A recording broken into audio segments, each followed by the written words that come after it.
आज आपण बनवणार आहोत शेवगा बटाट्याची आमटी। यासाठी आपण घेणार आहोत 4 ते 5 शेवग्याच्या शेंगा व 2 बटाटे।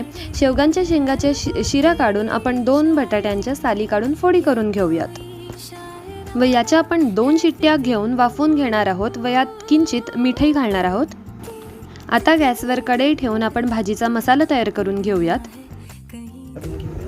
पहिले आपण थोडे तेल घेतलेले आहे। आता याला आपण मोहरी व जिऱ्याची फोडणी देऊन घेऊयात। यासोबतच आपण जे मागच्या व्हिडिओमध्ये लसूण खोबऱ्याचं वाटण तयार केलं होतं ते वाटणही घालून घेऊयात। ते वाटण आपण मागच्या व्हिडिओमध्ये बघू शकता। व्हिडिओची लिंक डिस्क्रिप्शनमध्ये दिलेली आहे। गहू, ज्वारी किंवा बाजरीचे पीठ आपण आता वाटणासोबत थोडे भाजून घेणार आहोत। खूप खमंग असा वास सुटलेला आहे आता या मसाल्याला। पिठामुळे भाजी दाटसर होते व चवीलाही खूप छान लागते।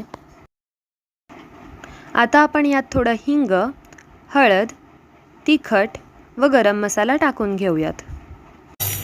इथे शेवग्या बटाट्याची पहिली शिट्टी झालेली आहे। तयार केलेल्या मसाल्यात थोडं पाणी घालून त्याला एक छान उकळी येऊ देऊयात। दुसरी शिट्टीही झालेली आहे व आपली आमटी देखील रेडी आहे। आपण बघू शकता शेवगा व बटाटा छान उकडले गेले आहेत। आता आपण हे या मसाल्यात टाकून घेऊयात व छान हलवून घ्या आणि अजून एक उकळी येऊ द्या। यात चवीपुरते मीठ घालून घ्या। छान मस्त उकळी आलेली दिसते भाजीला आणि रंगही खूप छान आलेला आहे।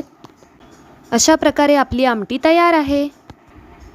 आता मस्तपैकी पोळी, भाजी आणि सॅलड वाढून छानपैकी आपलं जेवण एन्जॉय करा।